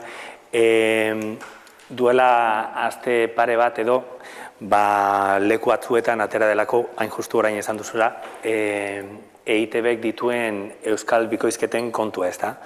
Eta hainbat lekutan esan da EITBek bikoizketa horiek ez dituela eman nahi, eta argi utziko nuke behin eta betirako hori ez dela horrela. Euskal Telebistak dituen euskarazko bikoizketa eta azpititulu guztiak emateko prest gaude. Euskal Telebistaren fundazioko pilaretako bat izan zen euskararen sustapena eta zabaltzea. Eta guk hori oso argi daukagu eta uste dut esan bakarrik ez bagabiltzala egiten gauza asko, primeran tartean, hori erakusten dutenak. Orduan, argi eta garbi utzi nahiko nuke, EITBek dauzkan euskarazko azpititulo eta bikoizketa guztiak plataformei emateko prest gaudela. Uste dugulako hori dela euskarari laguntzeko erabat. Eta baita esan nahiko nuke, lehen Libek komentatu du, egoera azkar baten aldatzen dijoala eta azkar joan behar garela, eta egia da, azkar aldatzen ari direla gauzak, guretzat azkarregi, baina niri azkar joateak beti urduritasun ematen dit. Ez dakite Discoverytik etortzeagatik den edo zer, baina nik uste dut gauza guztien hasiera, edo behintzat arrakastatsuak diren gauza guztien hasiera estrategia dela. Estrategiatik ateratzen dira proiektuak, proiektuetatik ateratzen dira lantaldeak, eta gero baliabideak. Hori ez da egun batetik bestera egiten. Eta egun batetik bestera eginezkero, esan nahi du, pauso horietako batzuk salto egin ditugula. Eta niretzat pauso horiek salto egiten ditugun momentuan, arrakastarako aukerak erdira jisten dira. Orduan, bai, azkar joan behar gara, baina kontuan hartuta gauzak estrategia baten barruan egin behar direla eta ondo pentsatu behar direla. Euskal Herrian askotan entzuten dut hau, azkar joatearen asunto hori, eta ni oso urduri jartzen naiz. Eta lehen nire aurkezpenean esan dut, eskatzen dugun gauza bat, primeranekiko eskuzabaltasuna dela, Primeranek ere eskuzabal izan behar dula, baina euskal gizarteari eskatzen diogula eskuzabaltasuna, eta beste gauza batzuen artean horri buruzari naiz. Guk gauzak ongi egin nahi ditugu. Uste dut helburu berbera daukagula.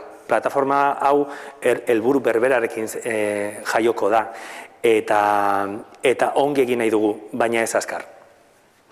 Alex, zuek manifestuan ere eskatzen duzue euskarazko streaming plataforma bat, Unaik aipatu duen primeran plataforma gerturatzen da zuen eskaera horretara, nola ikusten duzu? Bueno, badirudi diskursoan gerturatzen dela ikusi beharko dugu praktikan, ez? Guk azkenean gure aldarrikapenen artean dago euskerazko plataforma bat sortzea. Guk usten dugu euskal hizkuntza komunitateak behar duela euskerazko plataforma bat, azkenean erderazko o erdera ezberdinetan edukiak 11 plataformetan ikusi eta topatu daitezke. Gainera Libek bota dituen datuak ikusita, streaming plataformak dituzten Hego Euskal Herriko arpiden 70% euskera ulertzen duela, nik uste dut aukera bat dagoela pauso sendo eta ausartak emateko eta plataforma berria euskeran ardazteko. Eta horrela izango balitz, noski guk aurrera pauso bezala ikusiko genukela. Bueno, spoiler bezala esango dut, bai, euskara nahi ardaztuko dela. Ez dut esan nahi euskarazko edukiak bakarrik egongo direnik, baina bai euskarazko edukiak izango dela nagusi. Guk ikerketari gara egiten, tartean bat hurrengoko asteetan jasoko duguna, eta hain justu ikerketa horrek erakutziko digu gaur egungo gizarteak eta gazteek zeratako edukiak ikusi nahi dituzten, zeintzu botatzen dituzten faltan botatzen dituzten daudenen artean ez euskaraz, zeintzu botatzen dituzten faltan gehien euskaraz, eta uste dugu ikerketa horrek pista asko emango dizkigula beste gauza batzuen artean edukialdetik unique selling point hori eraikitzeko, ezta? Baina ez dugu momentuz, gauzak alda daitezke, baina momentu honetan ez dugu uste euskarazko edukia bakarrik izan beharko lituzkeenik, izan ere guk kantarreko xarea eta guzti horiek publikoak dira, baina datu asko dauzkagu gure plataforma digitaletan zer konsumitzen den, nahieran, EITB-eus eta beste hainbatetan. Eta jakin badakigu, euskarazko eduki askok oso ondo funtzionatzen duela eta hori oso pozgarria da, baina batzutan ikusten dugu baita euskarazko jende asko gure plataforma digitalera ekartzen dituztela erdarazko edukiek. Orduan, estrategikoki aukeratu ezkero eduki horiek, nahiz eta euskaraz ez izan jatorrian, bikoiztuta edo azpititulatuta, euskarara egongo dira. Baina nahiz eta ez izan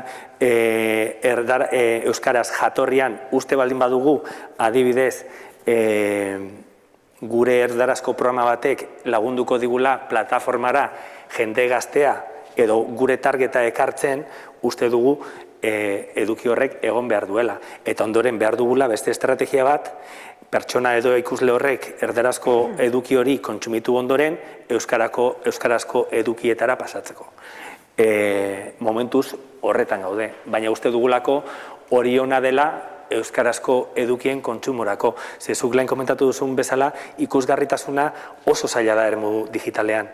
Eta gu ja baldin badakigu, badauzkagula perla batzuk ekartzen dituztela ikusleak eremu digitalera zergatik ez erabili, ezta?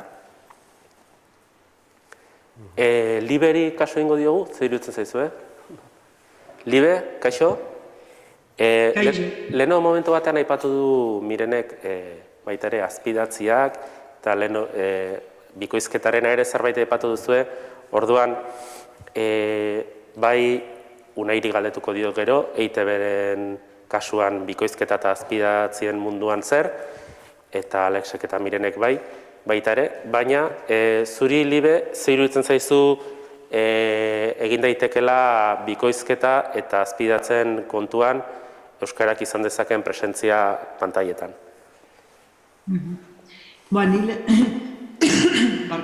Leheneneko eta behin, aipatu nahiko nuke, asko postu nagoela entzuteak euskaran ardaztuko dela. Hori berriok bat da. Gero ikusiko dugu eta galdera desente da bururatu jataz, primeran plataformari lotuta, eta lotuko dut azpidatzienekin, ze edukiak bilduko ditu eta eskura jarriko ditu, eduki gehiago gongo dira, hori ona izango da, baina galderak borborka, ez da, zelako plataforma izango da, aipatu da dozu nahi hasieran plataforma ona izan behar dela, eta bai, erabiltzaile esperientzia atsegin bat eskaintzea lehen baldintza izan behar da, bestela gaur egun badakigu zer gertatzen den, daukagu atentzioan segundu bateko retentzioa eta ez gehiago, eta gero galdera gehiago baita ere, baina igual beste foro baterako dira, baina zer teknologia erabiliko dira, zer algoritmo garatuko dira, egongo da baten bat, zertan oinarrituko da hori, erabiltzaileen ezagutza eta abar baliatuko dira, horri izango da ardatz edo ez, tarifarik izango du, iragarkirik izango du, eta abar luze bat. Eta batez ere, galdera handiak hizkuntzari lotuta. Handiena esan nola ardaztuko den, esaten da euskaran ardaztuko dela, eta hori albiste pozgarria da, baina nola gauzatuko da. Plataforma bera ze hizkuntzatan egongo da, bakarrik euskaraz eta gaztelaniaz, frantsesez, beste hizkuntza batzuetan, erabiliko dira itzultzaile automatikoak, neuronalak, ez, azpidatziak, bikoizketak, audio deskribapenak. Libe, estresatzen ari naiz. Ez jarraitu. Igual estresatuta bizi gara batzu. Hizkuntza irisgarritasunaren kontzeptuan ikustu dut modu zabalean ulertu behar dugula, eta orain helduko diot azpidatzien gaieri. Batzuetan aipatzen dira bikoizketa da azpidatziak eskluyenteak balira bezala, ezta? Nik uste dut ezetz, osagarriak dirala eta biak behar direla, baina biak gehi audio deskribapena. Ze hizkuntza irisgarritasunaren kontzeptua uste dut izan behar dela edukiak irisgarri bihurtzeko ikuspuntu guztietatik.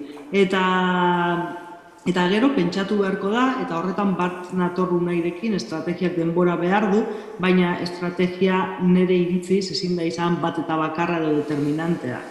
Primeran estrategia bat dauka, baina herri gisa behar dugu estrategia bat, eta horretan uste dut erren gabiltzala. Zelan jarriko gara ikusentzunezko ekosistemaren aurrean herri gisa hizkuntza normalkuntzaren perspektibatik, eta beraz zer egingo dugu adibidez azpidatzi, bikoizketa eta abarrekin. Ezin dugu ahaztu, herri honek herrigintzako indar handia ere badaukala, eta hor dago azpidatzi banku ikaragarri bat, herritarrek bere etxetan egiten dutena, eta horrela ekimen mordoa, baina dena dago desartikulatua. Moduren batean eta egunen batean bateratu beharko da, eta hori ere bada estrategia bat behar duguna. Eta hori esan da, azpidatziak eta bikoizketak biak behar dira, eta pentsatu beharko da, zein den estrategia gokiena eta zeintzuk dira dagoenarekin zer egin eta ekoizpen berriarekin nola aritu, baina oroar esango nuke ume eta gaztentzako edukia bikoizteak bere biziko garrantzia daukala, ezinbestekoa dela, hizkuntzaren bizi berritzerako eta biziraupenerako, eta nagusientzako euskarazko edukia ere behar dela, euskara irakurtza edo entzutea, edozein hizkuntza irakurtza edo entzutea ez delako berdina, eta batez ere behar dugula masiboki azpidazteko estrategia bat. Azpidatzi eta azpidatzi horiek edukietan sartu, azpidatzi horiek plataformetan sartu, azpidatzi horrek zineman eskuragarri jarri, hezkuntzan eta pantaila orotan integratu. Eta horretarako badaukagu eta datuek hala diote, publiko bat abegikorra izango dena estrategia honekiko. Garai batean azpidatziak oso disruptiboak ziren langa hori jada gainditu da, eta orain gero eta ohituago gaude hortara. Orduan, esango nuke horti doala kontua, eta ulotuko dut Mirenek esan du, ez dela errespetatzen hizkuntza aniztasuna, eta horrela da, baina Alesek esan du beste gauza bat hasieran, lotuko duena orain dela, ezagutza ematen dugu, ezagutzan jartzen dugu indarra, euskararen ezagutzan, baina gero erabilera ukatzen diegu herritarrei, ukatzen zaigu herritarroi. Nahi dut esan, hizkuntza normalkuntzaren ikuspuntu batetik oso importantea da ikusentzunezkoetan zer gertatzen den, eta ni joaten banaz ikusentzunezko edozein ekosistematara eta ez baldin badaukat euskara erabiltzeko aukerarik, erabilera hori ukatzen jata. Eta erabilera hori ukatzeak esan gura dau herri honek ez daukala estrategia bat erabilera hori xaxatzeko eta probesteko, eta beraz ezagutza ematen dugu eta gero erabilera ukatzen dugu. Hau aldatu beharko genuke, ezagutza eman eta erabilera ere gertatu dadin baldintza jarri. Eta baldintza jartzeko aukera asko ditugu aurrean, horregaitik urgentzia ere gauza batzuk azkar egin aldirelako, teknologiak tempus batzuk asko errasten dituelako, eta uste dut hor gaudela. Eta behar dugula ordenatu eta egiten hasi. Biagoak. Barkatuko didazue, ze ongintezke hemen luze eta jarraitu dezaket gaiaren guruko ertz gehiago botatzen eta zuek erantzuten eta eztabaidatzen, baina publikoari ere emaniko genioke aukera galderaren bat egin baldin badute, orain daukatelako txanda. Ja badaramagu hemen 7 eta 25 paseak dira dagoeneko, bizkor jonda ozta unai. Bai.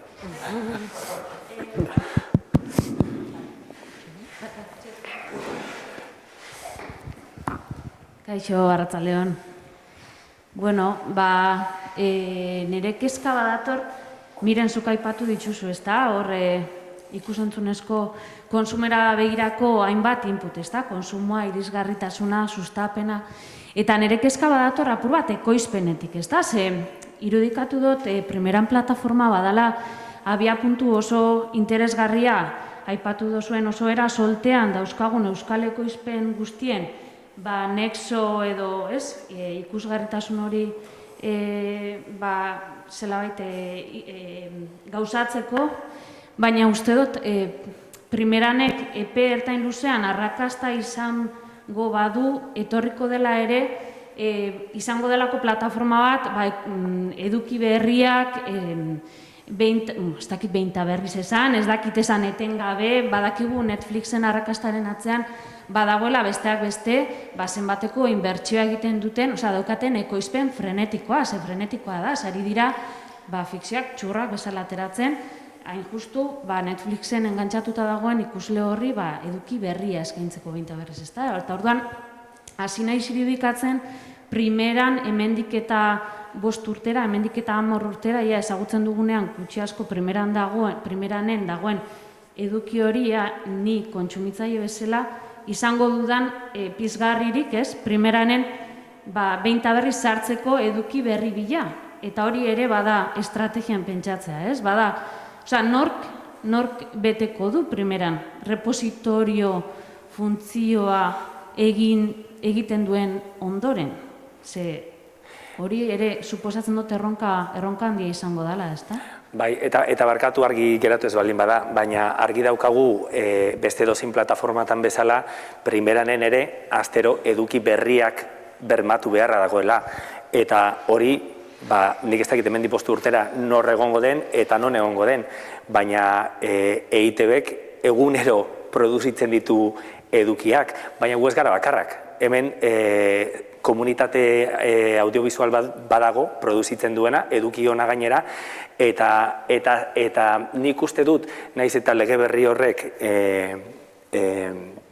guri EITB bezala euskarazko eduki minimo batzuk edukitzera behartuko duena plataformen mundu hori, guregan eraginik ez baldin badauka ere, guk kuota betetzen dugulako, eta ez minimoa maksimora gerturatzen gara, horrek eragin bat izango du gure ustez, ez guregan nahin beste, baina bai Euskal Herriko produktore komunitate horretan, ez? Plataformak behar balin badituzte euskarazko edukiak, non ondik atera behar dituzte, ezta?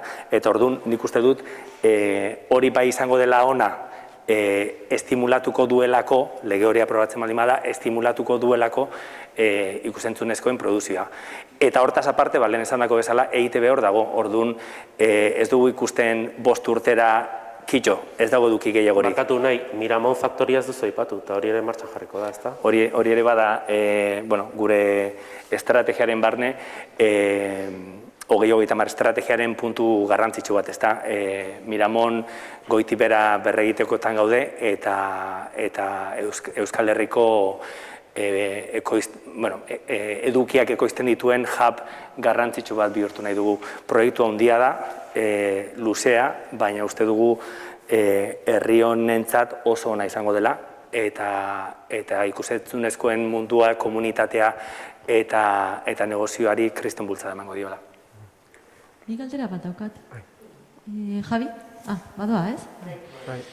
Hemen, bideon, badaukagu gazteekin sortu dugun esperimentazio talde bat, eta elkartzen gea bi astean behin, gazteekin hitz egiten dugu, nola kontsumitzen duten, zer egin nahi duten, zer desiria daukaten ikusentzunezkoarekin, bizitzarekin orokorrean, terapia pixket egiten dugu, baina baita ere ari gea saiatzen sortzen, ez? Eta asko hitz egiten dugu gazteekin, asko hitz egiten dut, eta esaten dute beraiei hizkuntza, etzaiela inporta edukia ona baldin bada, ez? Eta beraiei berdin zaie, hizkuntzatan ikusi, niri ere gertatzen zait, ez? Zuek nola ikusten duzu euskara ez jakintasunetik eta igual ingenuidadetik, baina zuek nola ikusten duzu euskara eduki aldetik izatea kompetentzia, eta ez hizkuntza aldetik? Hau da, ez jartzea hizkuntza aurrean, baizik eta edukiaren kalitatea jartzea estrategia izatea, zein izango da estrategia. Badago estrategiarik edukian, galdera da, euskerak zea... Hori, iruditzen zaite, primerane, nik ez dakite, ez da inungo kritikarik da pentsatzea, behar dugu hori, ala behar dugu egon Netflixen, edo behar dugu kompetentzia maila altuago bat, ez, askotan, igual, nola euskeraz den ja nahikoa da, ez, euskeraz da, baina uki behar du maila bat, ez? Orduan, euskerak badu aukera, egoteko eduki aldetik ona baldin bada besteen mailan, edo algoritmoak inoiz ez igutziko, edo hizkuntza txikiagoa delako inoiz ez da, ez, izango da beti, ona da, baino euskera ez du inork ezagutzen. Hori nola ikusten duzu? Zuk orain aipatu duzuna, guk egindako milaka ikerketatan horrela agertu da. Gaur egungo gazteek ez daukatela agian beste garai batzuetako gazteek zeukaten militantzia euskararekiko. Eurek nahi dutena da egoki on bat, kalitatea duena, eta eurek ikusi nahi dutena. Eta hau kuriosoa da, zen ni Londresera bizitzera joan nintzenean, hasi nintzen edukiak ikusten 3 hizkuntzatan. Bertokoak inglesez, eta hemengoak euskeraz eta erderaz. Eta batzutan ez nekien gogoratzen nuen zerbait ikusi nuela, asko gustatu zitzaidana, baina pentsatu egin behar nuen 6 hizkuntzatan ikusi nuen. Eta gaur egungo gazteek ere bereiztu egiten omen dute hizkuntza eta zer ikusi duten. Edozein modutan niretzat horrek ez du esan nahi ona ez direla etorriko euskeraz delako. Buelta ematen dio galdera horri. Zer behar dugu hemen kalitatea daukana eta euskeraz dagoena ona etor daitezen. Guk hainbat programa ditugu eta bat aipatzekotan, 2 basuek. Euskeraz da eta atzo 7,7 bat eman zuen. Hori ikaragarria da. Eta gazteen artean, 13 urteko gazteen artean, iazko audientzia guztiak hartuta, 25 zeukan. Liderra zan Telecincoren gainetik, eta euskaraz da. Guazen, beste adibide bat, guazenek gure gaztetxoak zoratuta dauzka. Fikzioa da. Baina adibidez guazen iritsi daiteke beste gazte ez euskaldunak euskaraz ez dakitena konkistatzera? Bat nik uste du baietz. Hori, igual galdera hartu dijo. Adibide bezala guazen hartuta, zaneteke beste edo zer. Irabazi arte, otsailaren 11an estrenatuko dana. Eskerrik asko urtzi promozio egiteagatik. Agian atzerrira bidaiatu dezaken produktu bat izan daiteke, edo ez? Bai. Las del hokeien. Bai. Ezin du gehiago esan, baina bai. Spoilerra beste egun batean. Urrengo urtean berriro gonbidatzen ozuenean. Nik Itziar, bai zure galdera bai zuk egin dezunari erantzunez nik usteet, eta pantaiak euskarazetik uste dugu, gaur egungo kontsumo ohiturak asetzeko kontutan izan da gure herriaren tamaina zein den, gure hizkuntza komunitatearen tamaina zein den, eta gure ikusentzunezko industriaren tamaina zein den, ezinezkoa dela hemengo ekoizpenekin asetzea gaur egun jendeak ditun kontsumo ohiturak. Urtean 10-15 film eta serie egiteko gaitasuna baldin badago, edo imaginatu, kriston inbertsioa datozela orain, lege berriarekin eta 15 egin beharrean 30 egiten direla urtero. Baina hori jendeak 2 astetan kontsumituko du, egungo kontsumo ohiturekin. Horregaitik, guk uste dugu ezinbestekoa dela atzerriko eduki arrakastatsuenak euskerara ekartzea. Eta orduan, bai primeran plataforman edo dena delakoan, bilatu beharko da, hori pentsatzen dugu, arrakasta izango duen eduki bat, eta hori euskeraz eskaintzeak, jende asko bertsio originalean ikusiko du, euskeraz azpidatzita, beste batzuk euskeraz bikoiztuta, baino horrek emango dizu, zuk esaten duzuna ez, zu baldin bazera hori ematen duen lehenengoa edo bakarra, jendeak zure plataforman ikusiko du. Eta leheno ez dakit zeinek aipatuena libe, koiturena, bikoizketa, azpidatziak aprobetxatzen dut ere gai horrekin sartzeko. Egia gazten artean geroz eta ohitura gehiago dago azpidatziak ikusteko eta bertsio originalak ikusteko, baina egia da baita ere, gutxienez 2020ko datuen arabera edo, herritarren 80%ak nahiago duela bikoiztuta ikusi. Eta orduan, hor ere, arriskutsua jartzen baldin badituzu lehian, 2020an edo, datuak hori ez ziren, 80%ak nahiago du bikoiztuta ikusi. Ez dakit estatuan edo Euskal Herrian ze datu ziren. Baina adinaren arabera baita aldatzen dazko. Adinaren arabera, baina orduan hor garrantzitsua jakitea, lehian jartzen badezu, euskerara azpidatzita edo gaztelerara bikoiztuta, lehia galtzeko aukera asko dituzu, ez? Orduan, garrantzitsua gutxienez aurren edukiak eta gero ere estrategikoak diren edukiak bikoiztea gure iritzia. Hor noski, konsumitzailearen ikuspuntutik zer da honena, dena izatea eta norberak aukeratu ahal izatea, ez? Daukate bikoiztutako bertsioa eta daukat azpidatziekin daukadan bertsioa. Gero, errealitatera ekartzerakoan gauzak bikoizketa argi dagoen moduan azpidatziak egite baino asko garestiagoa da. Orduan hor ere den hartu behar da kontuan. Zer nahi duen ikuslegoak, baina baita zer egin daitekeen, ze hemen eskariak asko dira, baina baliabideak ez dira inbeste. Orduan gero realitatera ere ekarri behar da hori guztia, ez da? Baina ekoizpenarekin alderatuta adibidez, ez? Ekoizteak balio duenaren 1% baino gutxiago balio du bikoizketak, ez? Orduan hori ere kontutan hartu. Eskarrik asko, hain da interesgarrian ikusteten hemen gabeko behatzetan hain jarretuko genukeela batzuk behintzaten zuten, baina nik nire puntiutxua jartzagatik, nik ere uste aliantzak dirala fundamentalak, herri txiki eta oso produktibo honetan bestalde, eta gero kalidadeak eta edukiak horria amegabea da hitz egin genezakena, asko gehien ikusten bideoa agian kalidadezko denala ez, hor asko dago esateko, ez? Azpidatzian ikustet ere beti da gehiago egon hobe, edo hor bakoitzak hautatuko du, baina oso garrantzitsua dela ere gure relatoak edukitzea. Eta gure relatoak ez dira etorriko bakarrik bikoizten eta azpi tituluak egiten, hori bakarrik.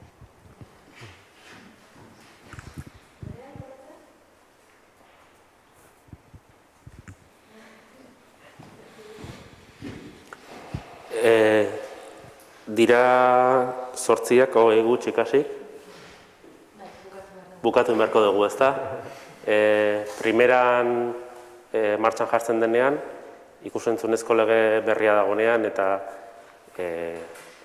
lege propioak ere baldin badaude, pantaiek euskeraztekoek adibidez zinema eta ikus-entzunezko lege propioak ere eskatzen dituzte. Agian zailago izango da, baina behintzat, primeran martxan jartzen denean, ea berriro holako solasaldi bat izan dezakegun, eta libe gure artean izan dezakegun solasaldi osteko potetxo bat hartzeko. Ondo ibili libe? Primeran. Eskerrik asko.